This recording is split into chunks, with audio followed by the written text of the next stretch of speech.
live. Hello, Mark. Thank you for having me. It's so great to see you. Pleasure and an honor to have you here. We've been trying to have this video for many, many years now. I'm We very did. glad.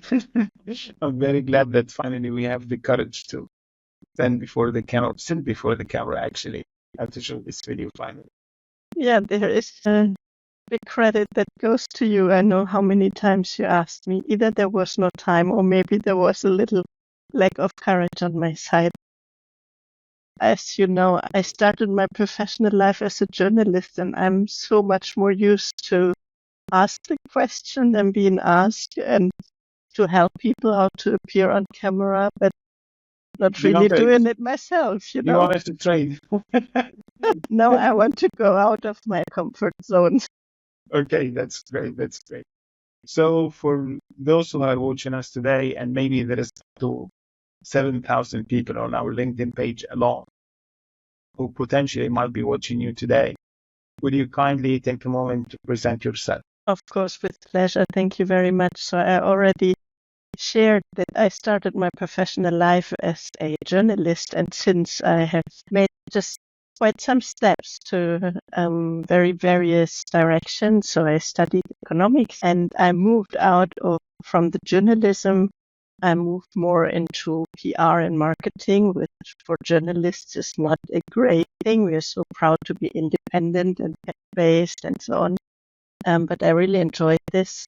Was a founder in my early 20s already with my own little agency, and then had great opportunities in industry to be in different roles, different leadership roles. The short version is everything except finance, like really from marketing to sales to even head of production and so on, which was a great learning. And then in 2018, I decided to free my job back then as a CEO, let young people raise, and started my own business as a business consultant and executive coach. And this is what I do until today. That's great. That's absolutely great. I would like to come back to some of the points that you have mentioned as we go through this discussion, but I think it's an amazing start. Thank you very much for sharing this. I would like to start with your early journey and your background. If you're talking about before this Swiss quality, let's talk about what led you to this Swiss quality. Let's talk about your life, I think, in Germany, in the area of Braunschweig. Was that right? Yeah, that's where I'm born. That's where I'm from, Braunschweig in Lower Saxony. And that's where I went to school. And I started my professional life as a journalist there also. Right. Then I moved to France for a year. I lived in Paris, what I always wanted to do. Oh, really? What took you to? What took me to France? Really a dream from my youth. Maybe I can say I'm quite francophile. So I always had a big heart and felt very connected with this country, with the people, with the culture, of course, with the cuisine and the art and everything. I went there many times during my school time, and I really, really wanted to figure out how is it to live there. And I especially love Paris. So I went to Paris. I had an old Renault 19 from my father back then. I charged it with everything I had, which easily entered into such a car. And went to Paris, and I had this very naive idea that Paris was waiting for a young German-speaking journalist. And then I had to figure out that this was not the case. And especially you had to be perfect in French, which I wasn't, at least back then. So then I just bought Figaro, a big French newspaper. Every Monday, I think they had the announcement. So back then it was not internet research, but Figaro, and I was just looking for a job and ended up at Euro Disney. It was still quite new in Paris. With my back then language skills, they accepted me to work at a hotel reception. Not as a That character. was there's a character. You need to be a professional actor, but already to enter as a seasonal worker, to enter and to be right away at the reception, that was quite Right, something. right, right, right. Yeah. Amazing. Okay. And then how did you, from that Paris experience, back to Germany? It was planned, I had planned that I would stay there for a year, and I was really hungry to discover the world. As I said, it was my early 20s, and I had the idea to move on to New York because this is also something I've always wanted to live at and figure out how it feels, not as a tourist, but as really making your life there. But then for personal reasons, I decided to go back to Germany. I went back there, started after a short while, started indeed my first own company. I was a founder to create my little business. This was a press and PR agency. At that young age, I can imagine how much your father and mother were proud of you at that age. I guess so. Yeah, I guess so. Motivation for this actually was I have a grown-up son, a wonderful man, not a boy, a man of 30 years now. But back then, I was so proud young mother, but I always wanted to continue to work. And 30 years ago, this, at least where I lived back then, there was not the infrastructure. It really wasn't possible to have my child in good hands and also to be able to work. So I organized my own setup with the au pair girl and founded my own company just because otherwise I couldn't manage to work, and I so much wanted it. And at the same time, so much wanted there to be for my child. And this is what worked out best for me. That's absolutely amazing. Thank you very much for sharing that. And then, is it time now that we start actually talking about this with quality, or is it too early? No, absolutely. If you want to, you just ask me what made me move on. And What as made I you move said, on? Go ahead. as I said, after this small agency, I started to work at a mid-sized company, 450 people, as head of marketing. And then several times in my life, I wasn't so planned back then. Even if I teach this today, I more just saw opportunities, and life was very, very nice with me. I was very blessed to see and have those opportunities. So I started to work in marketing, and then this company had a request from a very big French company, and nobody spoke French back then. So I contacted this very big and very nice customer who became a good customer. So suddenly I was sales international, and things like that happened several times. So I moved from sales to procurement to after sales to production to logistics, looked after merger and acquisition, and so on. So this was a great time, learning a lot. And through an MBO, I became part of this company and CEO. Actually, in my early 30s, I was part of a high potential program. And I still remember myself sitting there in Scotland, and we had this one A4 sheet where we had to fill in lines of 5 years what we would like to do with our lives in the different perspectives of life. And I remember I put there that the next 2 rows, so in the next 10 years, I wanted to be the CEO of a company. Why? Wow. Why did I want to be this? Because I wanted to know if I'm able to give inspiration and vision to people and if they would follow with me on that path. And also I wanted to figure out if I'm really, really able to take responsibility. I thought I was very courageous, but you always have a boss you can ask for the final decision. Or you can criticize if you decide and it doesn't work out, then you can say, yeah, I suggested otherwise. And I wanted to know, am I really able to take those final decisions? So this is why I wanted to become CEO. And in the third line, so after 10 years, I already wrote down, I don't want to be this for until retirement. From own bad experience, I never ever wanted to block career lines for young talent. So I thought after 10 years, you pull out, and then you might have enough experience yourself to be able to help other people and organizations to grow. And this is why I decided then to become an executive coach and business consultant. This is what I still do today. And this is what led to this risk quality. That's and absolutely I amazing. really, really still love this job and feel so blessed I'm sure to this meet is so new many people. inspiration for everybody in that age group. I know a lot of people who think that being the leader of your own company usually means that you have to have a lot of money and you're somewhere in your late 40s. I'm happy to hear that in your 30s you were already in a high potential program and you already put for the next 5 years. My goal is to be the CEO of my company. Yeah. Okay. And that led us to this risk quality. Yes, indeed. Okay. So we met in 2018 and in 2019 we decided to create this company. Would you kindly share from your perspective what inspired you to co-found this risk quality in 2019? How your experiences prior to that shaped your approach? Yes, absolutely happy to do so. So, as I just shared in my professional but also private life, things had kind of come to an end, but there was a phase is coming to an end.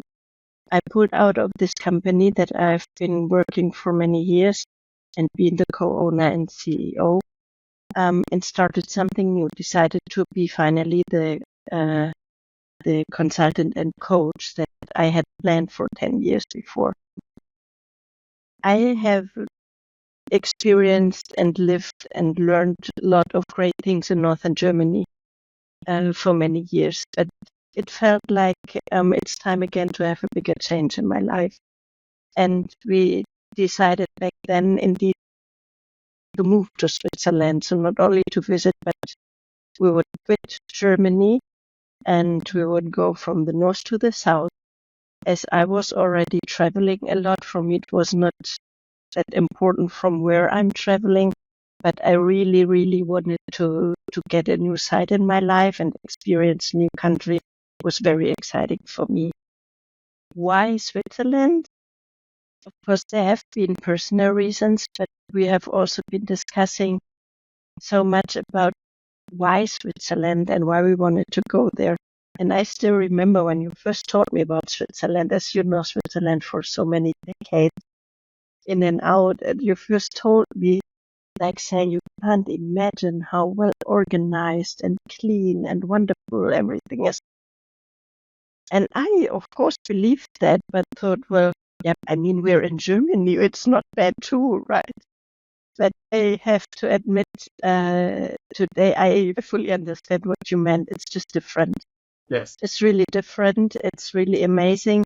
And this is the discussions I remember we had those before the fire and at the breakfast and over the weekends and during walks. What makes Switzerland so different?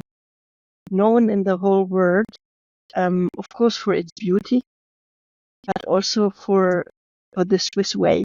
And the Swiss way for us in our discussion had just to do with quality, not only quality of product and service, but really from a whole different perspective. And I think Switzerland is righteously known for this in the whole world. People have such a commitment to serve, to deliver, and to do it in the best possible way.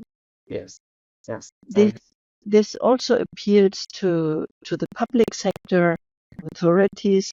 Sometimes when I share this, people are very surprised. But every single time when I'm in contact, I really feel like the citizen, who is served like a customer. Amazing. I think this is how public sectors should be.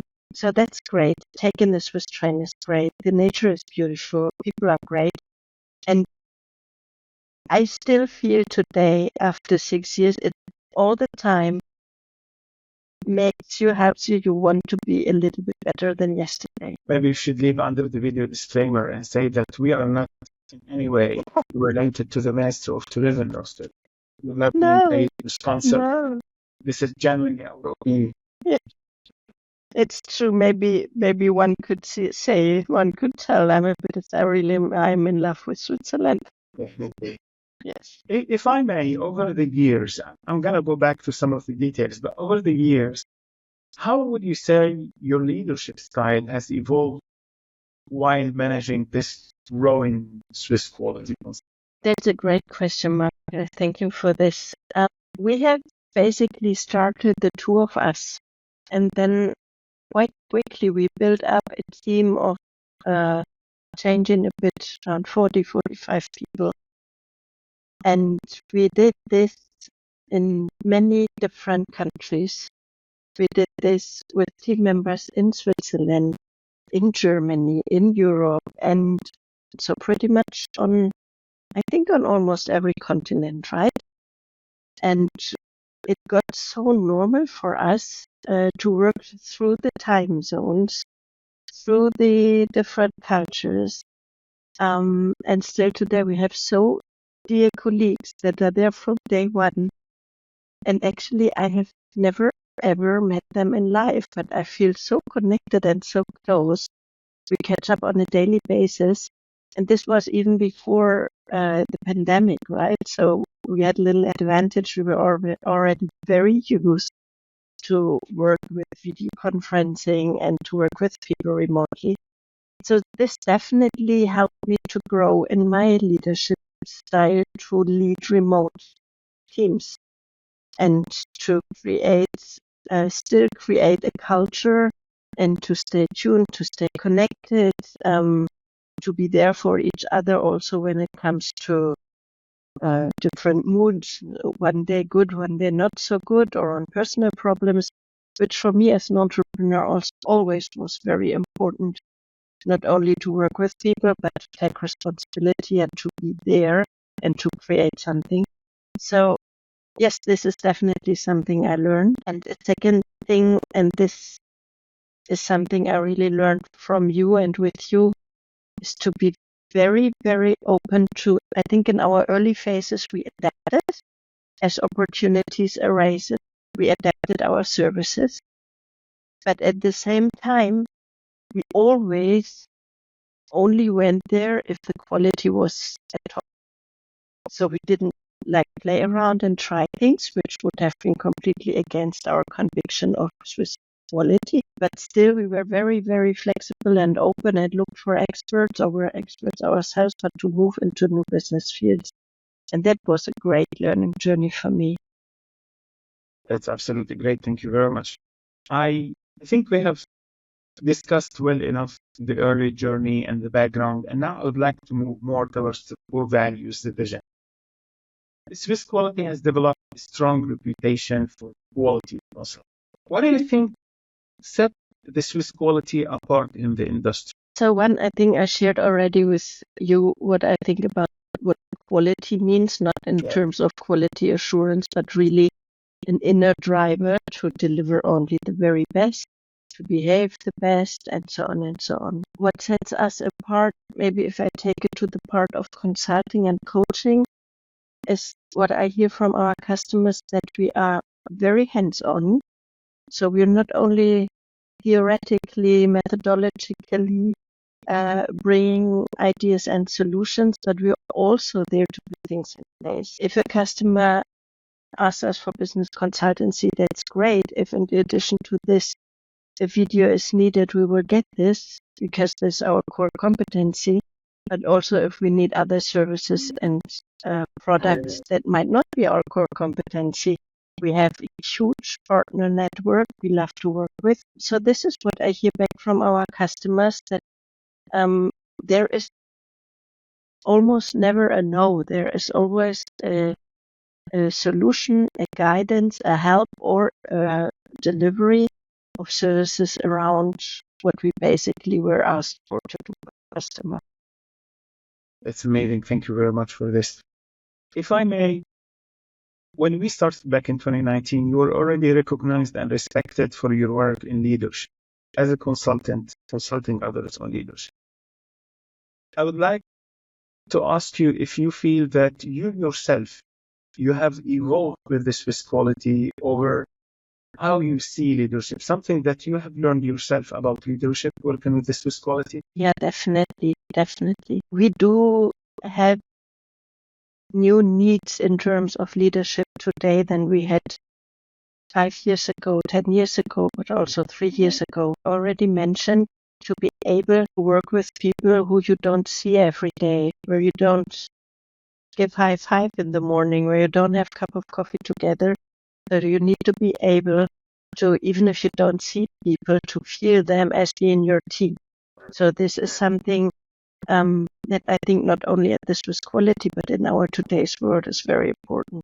What I have also learned with this flexibility I was just talking about, with this adapting to our customers, adapting our services, I have learned so much and so new. And I feel today, for example, I jumped full speed into AI, and when ChatGPT was published in November 2022, as you know, I really was like electric. How do you say this? That is fine. And loved this topic and learned day and night and tested and experimented and reflected, not only happy, clappy, but also where will this guide us to, where will this lead to, how do we make sure that ethics, that values are protected, that there's no misuse, or how can we protect against misuse? How can we help our customers to understand, not to miss the train to this new era, to work with AI, all of these parts. What Swiss Quality has learned me in leadership is not only to trust on my skills, but be courageous and to enter new domains. I'm not IT, I'm not data expert, but I think today I can say I have an expertise in AI, in a business perspective, how to implement, how to help people, how to help employees, colleagues to get along with this. This amazes me, just to be open to enter new fields, even if I'm not in my early 20s anymore. And this keeps me fascinated. This I really love. And therefore, Swiss Quality was a huge and great opportunity. And Mark, I got so much from your expertise. Not that I have the expertise, but I got so much inspiration on it. And so many things we felt like this clicks, this works together. This makes not 1 + 1, but something new together. So that this is really, really a learning that I connect to Swiss Quality in terms of leadership. Thank you very much for sharing this. I'd say in every company, especially when you are in the building phase, that the core values of the people who are overlooking this work impact seriously how this is being built. If I come to you, say, what were the core values that you prioritized while building and running Swiss Quality, especially in its first 2-3 years?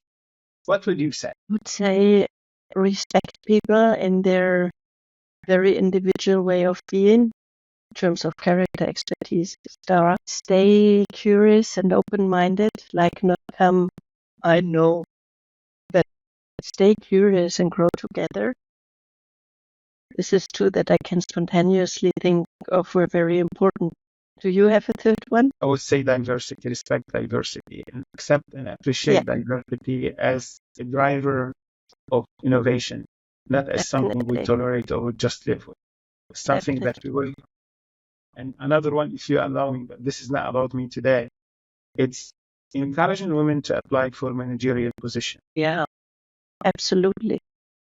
Absolutely. You were speaking about diversity. You know, when I was very young and very ambitious, I always wanted to, I think this was made clear, be an entrepreneur, having responsibility, being a CEO. I always wanted this. And in my early years, when discussions started, like we have to have a quota and we have to have more women, my very first reaction was, I don't need this. I mean, I want to get the job because they want me and they want my expertise and they want my drive, maybe my passion. This is something I learned over the years. even if I still think so, I think women are amazing, men are amazing. The more colorful a team is, the better it is in terms of gender, but also in terms of culture, in terms of nationality, in terms of skills, of talents, personality.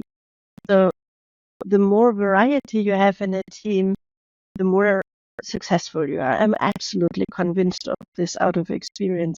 But I always felt it's like, why do women need to get percentages to get their jobs? They're great anyways, and men are great also. But I had to learn, and unfortunately, still today, we're not at equal chances. And we're maybe pretty good already where we live today, but not in the whole world. And even in Europe, I mean, the pay gap is before our eyes. I never understood it. I will never understand it. Why? Why is there a difference to be made?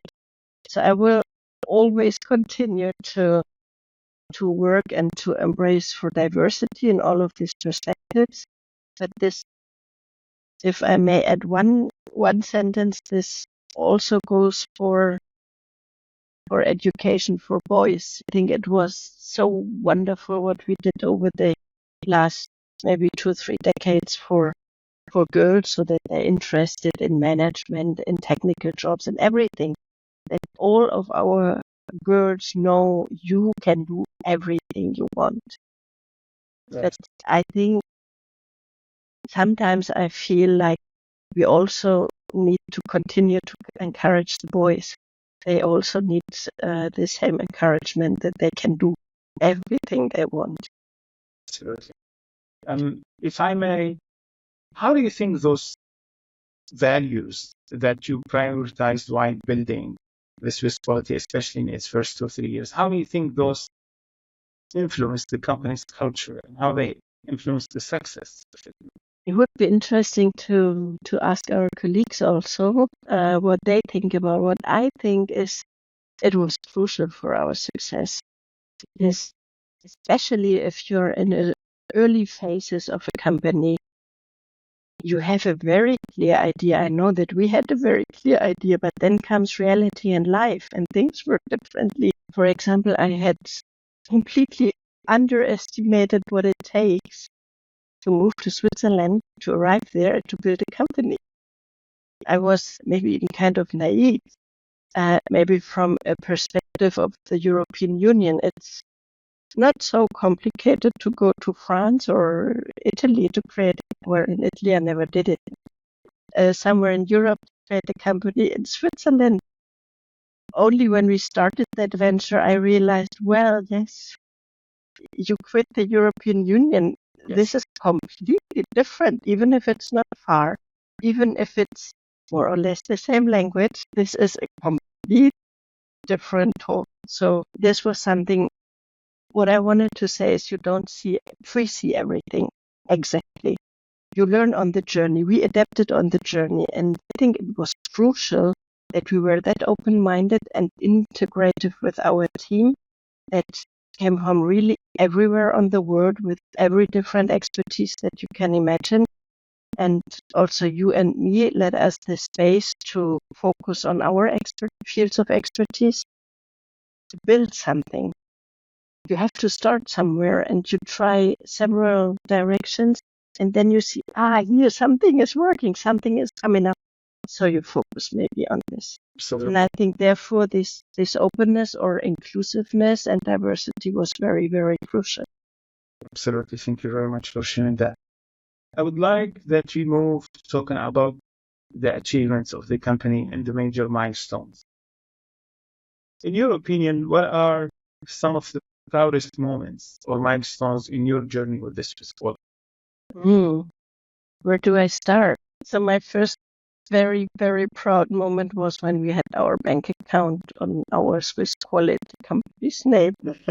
It was so complicated being yet a citizen, but almost, and then create the company. But before you had to have a bank account, and then you had to have an address, and then you could only get the contract for your office signed and so on. It was just, I felt like turning around. And there were also, yes, you can if, and everything depended on everything. So I was very proud of this, even if this was just the beginning. I found it amazing when in the beginning we started to help influencers, professional influencers from the lifestyle coaching, health sector to grow. Let's see how fast this worked, and they were from all over the world, and we worked so closely, like became friends. This really entered into our day-to-day life, and then see how quickly we could lead to success, wonderful videos, etc. Then came a phases where we more focused on B2B business, really with companies, and we went into this digital transformation consultancy. And then they're also not only consulting, but put in place, not only giving workshops to colleagues, not only helping to find a strategy, but also roll it out, put it in place, make things happen, choose the right tools, the right processes, implement software, create apps. So this whole package to grow with what your customer needs and trusts you with. Those were proud moments. Amazing. Thank you for sharing. I'd like to say, if we look back and you think of key decisions or strategies that you as part of the management have taken, what, in your opinion, drove this quality's growth and success? Which decisions or which strategies would you put forward? I have to admit, those days I was reflecting a lot what I would do differently. This is a bit more on the top of my mind. Any one decision or any one strategy that you think was pretty helpful? Yes, I think in the beginning it was very helpful that we found our team in Switzerland, but still focused on a very international market. But, as I said earlier, things change, and in our today's world, things change even more rapidly. And then we had some different moves. Not so long ago, we more focused on, or decided to focus more on the Swiss market. And I think both were absolutely right to do. By looking at the fact that you were already an entrepreneur in Germany, and then that you took the decision actually to go international, to go to Switzerland and to invest in Switzerland, I would like to better understand how psychologically you reacted to that. Do you remember if you had any encouragement to go to Switzerland, or any reasons that actually made you hesitate to go to Switzerland? Anything along those lines? Yeah. So I can share that in me very personally, I think since always I had this longing for leaving or discovering the world. And after having lived for a long time in the same place, I felt it's time to move on. So this was exciting and motivating for me.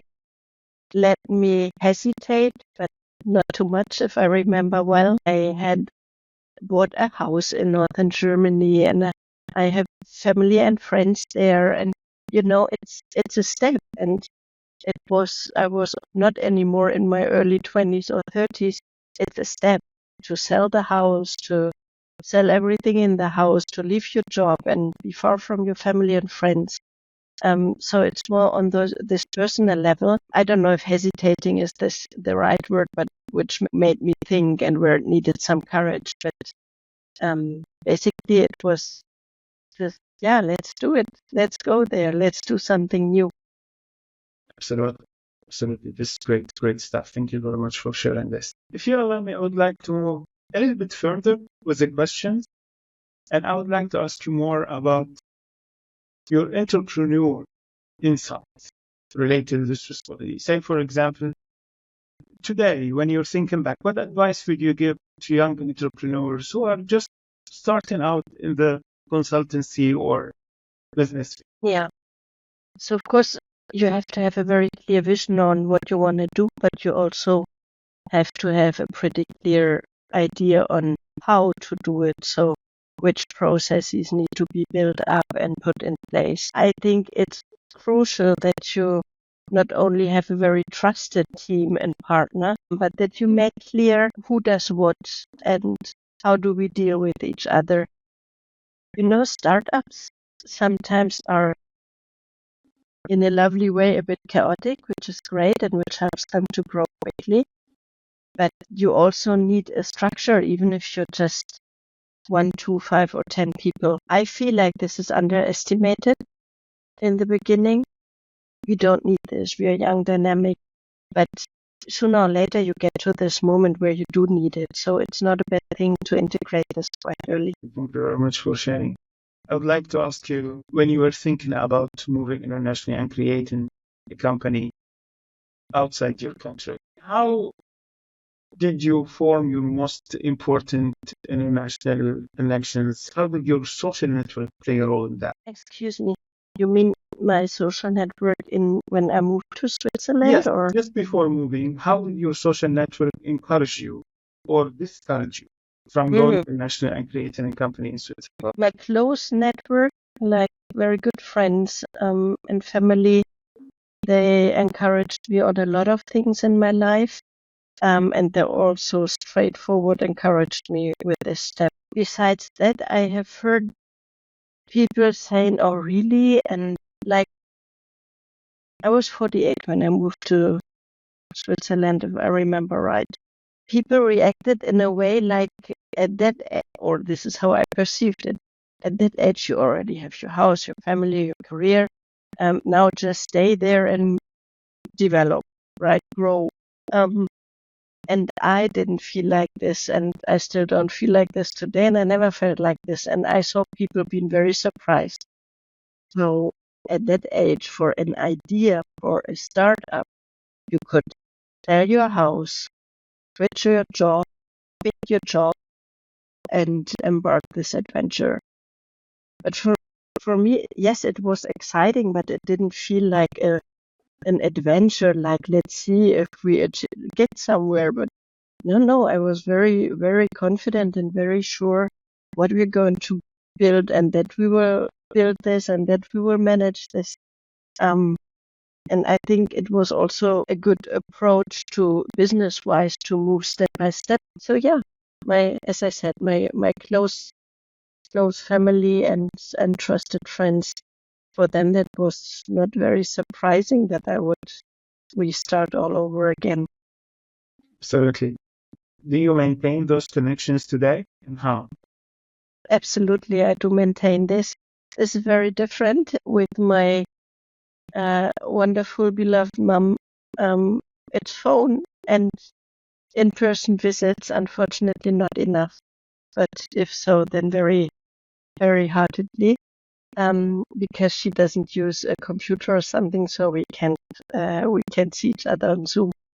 Yeah, and of course with friends, too little personal contact. I just was on a kind of northern Germany tour, which I felt filled my heart to see very close and good friends, spend time with them, and also see the very different nature. So much I'm in love every morning when I open the eyes and I see the mountains. I was surprised and realized it also did me good to see this very flat Lower Saxony and Hamburg and so on area, and the very different colors. Yeah, it was great. So resourced and back to Switzerland. Right. Do you feel that digital platforms like LinkedIn, for example, do contribute to keeping or maintaining and nurturing those connections and those relationships? Oh yes, of course, absolutely, absolutely. To stay, of course, LinkedIn is a business network, and I'm very happy that this is the case.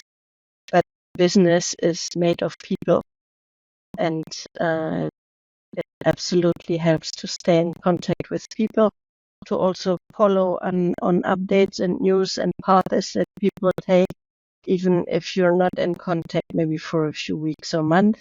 But you always have the possibility to see where they go, how they move on, and then from time to time catch up personally. Do you use other than platforms? Do you use other digital platforms? So of course I do use different social media platforms, but if it comes to business, LinkedIn for me is the number one. I also use YouTube, and it took me a while to even try to use TikTok. Like a few years ago, I thought this is just sorry girls, but girly stuff. But yeah, of course, I realized that also Instagram, TikTok, they're very important today, and also in terms of business. And I will continue to tell my customers, because I'm surprised sometimes that people do not realize how much those platforms grow and how important, how helpful, how great, how many opportunities they give to connect a great network. Yes, absolutely.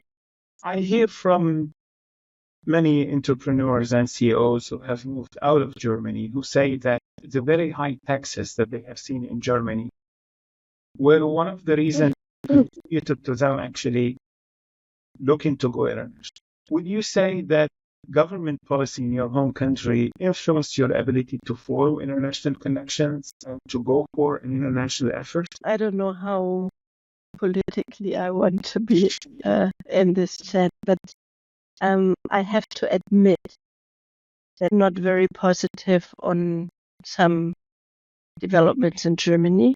Right. And I am hoping that our politicians also find courage again and find a way. I know that this is not easy in the political world, but find a way, like our companies do, like our corporates do, even if they're very big, to be very modern, to move on, to be agile, to change, to adapt to society and the needs of the people. And in some aspects today, I feel that other countries do a better job in this. And it makes me sad, because I grew up in a country where we were so proud, made in Germany, and criticized, also righteously criticized, but criticized from many people outside of Germany. But we have a wonderful history you can be proud of. Generation of my parents to rebuild the country, and then go to a huge success story in terms of economy and brands and creation and entrepreneurship.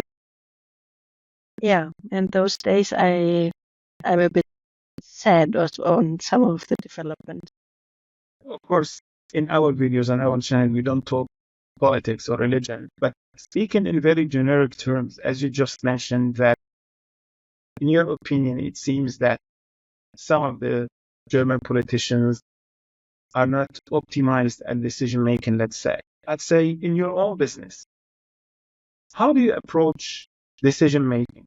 Especially when I hear you talking about VUCA times and uncertainty, and that we cannot anymore plan for the future, even the near future, because one never knows, especially with what we have seen recently, all of this industrial action and the weather-related action where hundreds and thousands of flights get canceled, and you have hundreds of thousands of people going to airports and not being able to fly. How do you approach decision making in such crazy, if I may, business environment? I think what is absolutely crucial is to do these two different things. Like, you need to have, it's more and more important to really have a clear vision of where you want to go, what you want to become, and to have a very clear vision on the how, on the base of which values, on the base of what kind of business and what manners in business or dealing with your colleagues, etc., you want to be an entrepreneur. This is one. I think you really have to have this far view and the clear vision of who you want to be, who you want to become, how. And on the other side, you need to remain very, very flexible, to be easily adapted to the ever-changing circumstances, environments, and I will not come up with the pandemic again, but things like this happen all the time.